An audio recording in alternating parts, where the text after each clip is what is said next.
নমস্কার বন্ধু, আমার চ্যানেলে সকলকে জানাচ্ছি স্বাগতম। আজকের ব্লগটা আরম্ভ করছি এখান থেকে। বাজে এখন সকালের 8টা। এইসব জামা কাপড়গুলো কাচাকুচি হবে, ঘরের বিছানা এখনও পড়ে আছে। আর আমি গিয়ে শুনুকে দিয়ে চলে এসেছি। ঘড়ির ব্যাটারি শেষ, 2টো বাজতে 5 মিনিট বাকি। শুনু তো 7:30 থেকে পড়া ছিল, বৃষ্টিটা থেমে যাওয়ার কারণে একটু ওকে সাইকেলে করে দিয়ে চলে এলাম। আর এদিকে কারেন্ট চলে গেছে, জলও চলে গেছে। এই হচ্ছে মা এদিকে সবজিটা কাটছে। আর কারেন্ট নেই বলে মানে চলে গেছে জানি, এবার আমার একটু খেয়াল নেই। মা বললো ভাতটা ওই হিটারে বসিয়ে দিতে, আমিও জল ফল দিয়ে ওখানে সুইচ চাপিয়ে এই যে সুইচ দিচ্ছি, এই জ্বলছিল কেন মনে পড়লো কারেন্ট নেই। মা দেখে এই যে সকালবেলায় সবজি কাটতে বসে পড়েছে, কি রান্না হবে সেই নিয়ে। এই যে কারেন্ট নেই আর কি করা যায়, ওই জন্য ওখান থেকে নামিয়ে আবার এই যে হাঁড়িতে ভাত চাপিয়ে দিয়েছি গ্যাসেতেই। হয়ে যাক আজকে গ্যাসে, আর কি করা যাবে। এবার যাব আমি ছাদে, ছাদটা আজকে ঝাঁট দেবো। চলে এসেছি ছাদে। এই যে কলকে গাছে কি সুন্দর এই যে ফলগুলো ধরেছে দুটো, এদিকে এই যে ফুলও ধরেছে। এই যে এইসব মুখগুলো পরিষ্কার করতে হবে, দেখেছেন? এগুলো সব কাই বসে একদম জমা পড়ে গেছে, এইগুলো সব পরিষ্কার করতে হবে। বাবা, দেখতে দেখতে পুরো 8টা 40 বেজে গেল। আমার হাত পায়ের অবস্থা দেখুন। হ্যাঁ, আর এর মধ্যে হচ্ছে আমার সঙ্গে হচ্ছে সব ছোটোবেলার খেলনা, মাটির খেলনাগুলো আছে সব। তাকে একটা বস্তার ভিতরে ভরে রাখলাম। তুলসী গাছগুলো সব তুলে ফেলে দিলাম, জঙ্গল মতন হয়ে আছে জানেন। কোমর যন্ত্রণার জন্য উঠতে পারিনি বলে একদম কি অবস্থা।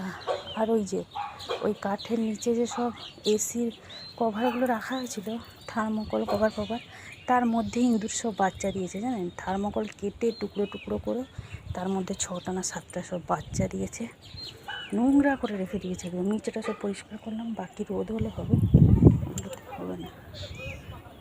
এই যে এদিকে সব নিচে ফেলে দিয়েছে, এগুলো সব এখন নিয়ে যাবে, নিয়ে এগুলো সব বাঁধের গায়ে সব ফেলে দিয়ে আসবে। উপোসের মধ্যে কাজকর্ম চলছে, বলছিলাম না একজনের হরিনাম সুন্দরী মানত করেছিলাম, শরীর খারাপ ছিল বলে। জোড়া মাংস পুষ্পাঞ্জলি দেবো 12টার সময়, ওদের নিমন্ত্রণ করে গেছে। সোমবার আমি দুজনে যাবো। এখন যাই নিচে, এগুলো সব টেনে টুনে ফেলে দিয়ে আসি।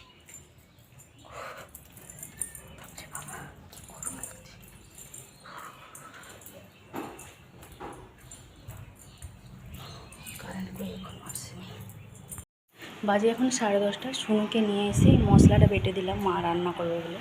মা যেহেতু মশলা বাটতে পারেনি ওই জন্য বসেই ছিল, এসে মশলাটা বেটে দিলাম। বেটে দিয়ে এদিক ওদিক টুকিটাকি কাজগুলো করতে করতে দেখছি কারেন্ট চলে এসছে।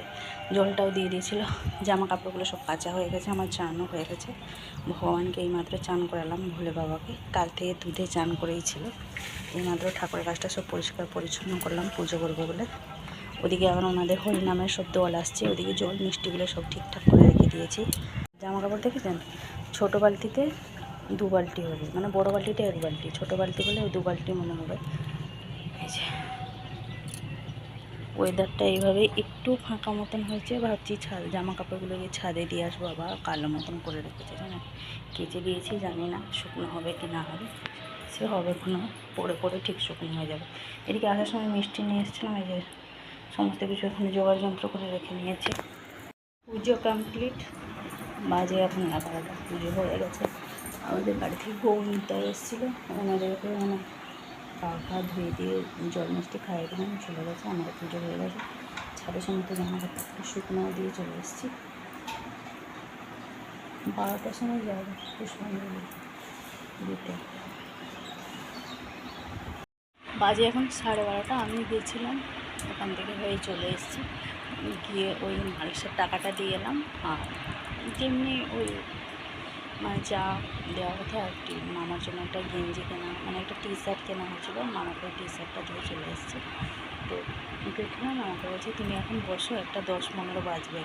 আমি বলছি না আমি বাড়ি চলে যাচ্ছি, আমি আবার একটা 10-15 সময় আসবো। তো চলে এসেছি বাড়ি, আবার একটা 10-15 সময় যাবো। প্রায় 12:30 বেজেই গেল। যে না থাক, বাড়ি চলে যাই।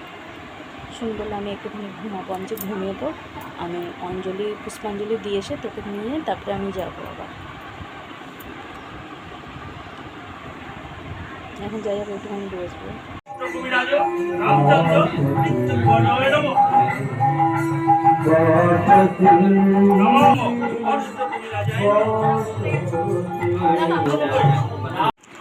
বেজে গেছে 4টে। এখন এই যে ঘরদোর গুছাগুছি চলছে। পুষ্পাঞ্জলি দিয়ে এসে শুনুকে নিয়ে গেছিলাম, তখন প্রায় 2:30 বাজে। খাওয়া দাওয়া করে আস্তে আস্তে আমাদের 3:30 বেজে গেছে।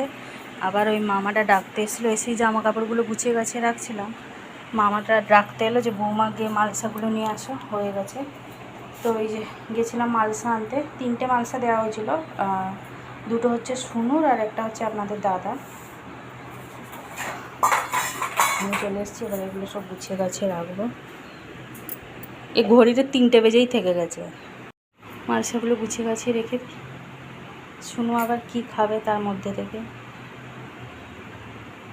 দেখা যাক কী পছন্দ করে খেতে।